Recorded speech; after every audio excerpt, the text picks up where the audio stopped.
Hollywood legend Sharon Stone is known for her iconic movie roles, glamour and beauty and intelligence. But in her new book, The Beauty of Living Twice, she describes herself as a survivor. In her memoirs, Sharon reveals details of her childhood of poverty. There are revelations about Hollywood, her Me Too encounters along the way, and she joins us for an exclusive interview. The book is called The Beauty of Living Twice, and Sharon Stone joins us this morning. Very good morning to you. It's lovely to see you. I think it's not even morning yet, is it, where you are? No, it's nighttime here. Yeah.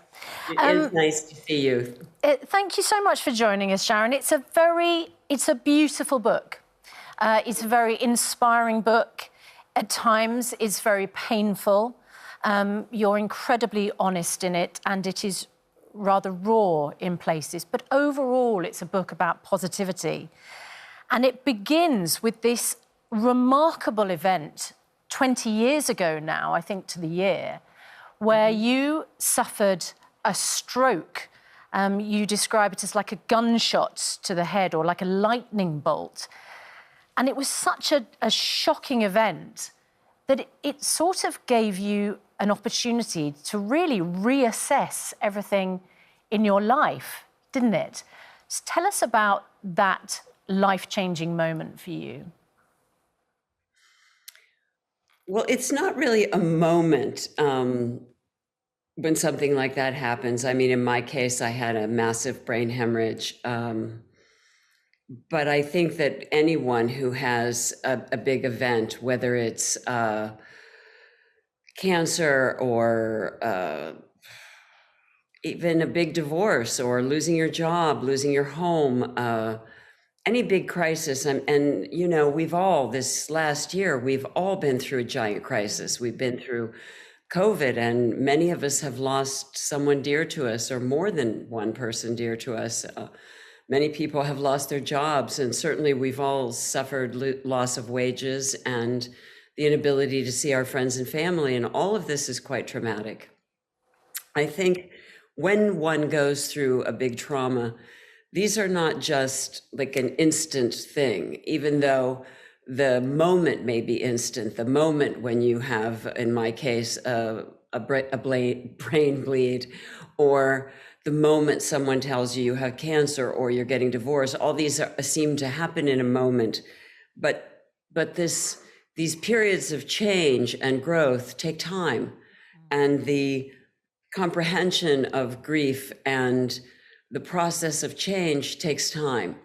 And certainly my examination of what happened to me and how my life changed, and even why this happened to me, were something that took a considerable amount of time, and writing about it also took a couple of years. I mean, you know, Sharon, reading your book, the message that I kept on getting from all the book was compassion. The amount of compassion that you've had and you've experienced since this moment, since this life-changing moment for you. But there have been a number of moments in your life. I mean, I plead with people to go and read the book. It's extraordinary what you've been through. From a young girl in Pennsylvania, and your brother had been caught up in the wrong crowd. And then so you were sent, because it'd be better for you, you were sent to New York to be an actress. And I think what's really interesting is that you don't come from an acting background. You don't have family members who are already in Hollywood. You did this your own. So this grit and this strength has always been there for you, hasn't it? Well, I come from a pretty tough family. My mother was an amazingly resilient woman who came from just abject poverty, the kind of poverty where her mother walked 5 miles a day to get a ticket worth 50 cents to feed her many children. And my mother was given away when she was 9 years old to become another family's live-in maid, laundress, and cook. And, you know, she never had a childhood. And she was married at 16, had my brother at 17. Fortunately, she and my father really did love each other very much and stayed happily, very happily married for 60 years. But my dad came from extreme wealth, and they were oil drillers in a place called Oil City, Pennsylvania, which was really the beginning of the oil industry here. And when he was a little boy, his dad and his uncle were at an oil site, and my grandfather went back to the house, and just as he did, the oil well blew and killed everyone. And in those days, money did not go. My grandfather died almost immediately, and the money didn't go to women. So all the money went to my 18-year-old great uncle. And my grandmother then was just without any means and with 3 little kids. And so she became a nurse in an asylum and took her daughter, and her 2 little boys went to live in people's barns and did chores. And so neither of my parents grew up with parents at all. So they grew up completely unattended and were married when they were still little. They were 16 and 17 when they got married. You talk about your mother, and you mentioned there that she didn't have a childhood, and that sort of affected your relationship, I think, a little bit with your mother. And I think, from my understanding, you put it down to communication. But the line I really take from the closing chapters is that you're now beginning the relationship with your mother. And I think there's a lot of people will really associate with that relationship with mums, I think. And I thought that was a really honest declaration from you in that book. I think particularly from my generation as well, although I do think this is a common theme, but in my generation, our parents were all Depression era folks, and they had a particularly tough time. And in their era, no one talked about anything at all. And so there wasn't any kind of even communication to discuss the difficulties they were going through. Then in our generation, we were the generation that first began to try to fight for, I need to plug in my computer. Oh, no!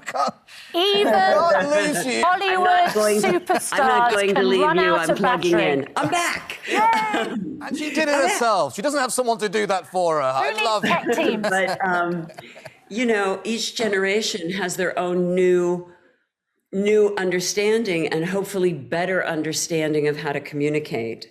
And certainly I hoped while writing my book, not only to discover myself, but to be able to communicate through that discovery how we could all discover each other. Let's talk about your career, an amazing career. And I just want to say, first of all, I think the biggest crime in your life was 1996 when you didn't win the Oscar for Casino. I mean, Susan Sarandon, a fantastic performance, but that should have been yours. I mean, that was, Ginger, that was just an incredible performance, one of my favourite films. But, of course, the film that everyone talks about was that moment for you was Basic Instinct. Looking back at that now, I mean, I urge everyone to read the book because it's fascinating. You've mentioned how you felt duped at the time with that famous scene, and that has been... I talked about everything I really have to say about that in the book. So I'm kind of, that's where I'm at with that. I'm with you, but I think it's quite interesting that what I like about that the whole moment with Basic is that you've completely owned that moment, despite what other people have had to say, other people have debated about it. You've completely owned it. And then you talk about Me Too and that movement that is a really important issue for a lot of people now. But you say this has been going on for some time, and you've had quite an interesting way of dealing with that, where you've just been able to say no. Just tell us a little bit about that. First of all, I don't think that Me Too is a Hollywood issue. I don't think that sexual abuse is a Hollywood issue. I think it begins in homes, both rich and poor. I think that the lack of communication is certainly a global one. I think that rape kits need to be processed. I think that elementary schools nursery schools need to have places where kids can say how they feel and what's going on, and that educated people need to be installed in all schools. I think we need to have better communication in courtrooms about how we treat victims of these kind of crimes. I feel that we need to understand the differences between felonies and misdemeanors. I believe that think tanks need to be made so that we have a better understanding of what all of this means, and that we can address it more fruitfully, more thoughtfully, and more compassionately in the legal system. I think that we are, just impoverished in our understanding of how to address these issues. Mm. And you address many of them in the book. It's the beauty of living twice. One of the things, Sharon Stone, about your experience 20 years ago, you were just given a 1% chance of survival. You said that you made a choice to recover. You had an experience where, well, I don't want to reproduce it in my words, but you almost sort of saw angels, didn't you? And the angel at the end of your bed. And there was a sort of sense that they were drawing you at one moment, and suddenly you were jolted back to reality. It was such a remarkable experience, such a remarkable recovery.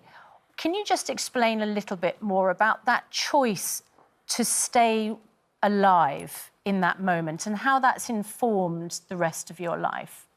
I see. I think you're discussing I had a near-death experience, and people discuss these in many ways. They discuss them from a scientific perspective and discuss them also from a spiritual perspective. I believe that they're both. In my case, when this happened to me, I had all of these things that most people talk about, where you see this kind of light, that you leave your body, that you have this feeling of being pulled outward and upward. I had a sense of seeing people that had gone before me. I had a sense of communicating with them in sort of an ephemeral sense, not really with dialogue per se, but I did have a sense of understanding that we were communicating. And then suddenly I had this gigantic pain, like I'd been kicked in the chest. Now, I do not know if I was defibrillated or if this is just how it happened with me. But then I was back in the room. And it was very clear that I had chosen to be back in the room. And not chosen to continue on that journey, that outward, upward, away journey. I think that's really all I can say that would describe it. I mean, it's an absolutely remarkable experience, and it was not long after you recovered from that you then appeared on stage at the Oscars. People saw you dancing there with John Travolta. And I think what people didn't understand probably at the time was that you weren't even confident about walking very much, let alone being twirled around on a stage. Yeah. A significant moment for you doing that at the Oscars. Yes, and John, I hadn't told John what happened to me. But he's the most remarkably wonderful human being. He's the most thoughtful, kind, highly conscious person. And he and I have a very dear friendship and that special kind of communication where you just kind of know if you need to give each other a call. And when we came to rehearsal the day before, and I asked him what he wanted to do, how he wanted to go down and everything. And then did he want to do something? Did he want to dance? Did he want to do something special? He said, I didn't know, you know. And then that night he came and I was sitting on a steamer trunk backstage. And he came over and he looked at my dress and he goes, oh, that's a good dancing dress. That dress really twirls. And I'm like, yeah. And he goes, let's show me how it twirls.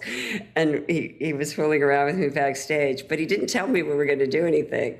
And so I was as surprised as everyone else when I came out and we started dancing.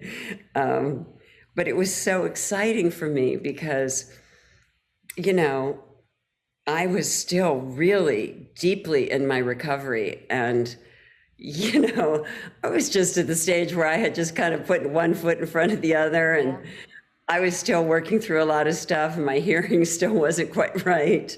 And sometimes I could see out of my right eye and sometimes I couldn't. And, you know, I just, you know, it was one of those things where I never knew quite what was going to happen. And it all worked out. So it was like a good day and I didn't fall off the stage or anything. It was a beautiful moment. Oh. Sharon, the book, I think the book is very timely. You know, not obviously just for you and it's your book, but for everybody emerging from what has happened over the past year, because it's a book about perspective, it's a book about making choices, making positive choices. It's a book about reclaiming control. Everyone has just been through hell. Exactly right. Dealing with loss, you know, just and how you look back at the things that you've done in your life and how you look forward. As you say, the beauty of living twice. I think it's beautifully written and it's got lots of important life lessons for all of us. Thanks. And just finally, how has lockdown been for you and how is the situation there in LA right now? Well, I'm locked down with a 15, 16, and 21-year-old group of boys. I can relate to that, because that's pretty much how my lockdown was as well. There was a lot of Lego, I have to say. Right? And there's a lot of pajamas, and there's a lot of, you know, food and dishes and stuff everywhere. And I can say I am very late. But hang on, Sharon. I am not the best housekeeper in town. I can tell you that much. But you have one of us with you as well. You have an English bulldog, don't you? Who's looking after you and keeping you company. I have 2 bulldogs, but I hate to say it, they're French. And I know you guys are fighting right now, so I hate to say the word, but, you know, they are. We'll just pretend they're English. That's fine. Yes, you've picked a side. You've picked a side. Sharon, it's absolutely lovely to see you. Is there a secret to looking so fabulous that you can share with us? For me, you know, I believe in the body, mind, and spirit of it all. And, you know, if there are things that, like, aren't working for you, stop doing it. Do you know what, Sharon? That's easier said than done, I find. It's absolutely lovely to see you. Thanks so much for joining us this morning. Sharon Stone, thank you very much. Thanks so much for having me. I really, really appreciate it. And if I might, I'd just like to do a quick shout out to Adele and Jill. Love you guys. Say that again, Sharon. Who was... I want to do a quick shout out to Adele and Jill, my 2 best friends who are there in England. Love you. Oh, okay. Is the ear thing? Is that a personal thing? The ear thing? It's a little hello. It's a little hello to my 2 best friends. Oh, lovely. Okay. Well, if Adele and Joe are listening, get in touch. Sharon Stone, thank you so much. It's a really inspiring book. Urge everyone to go and get it. Here is The Beauty of Living Twice. Remarkable, remarkable life, remarkable woman. Yeah, she's looking very sunny.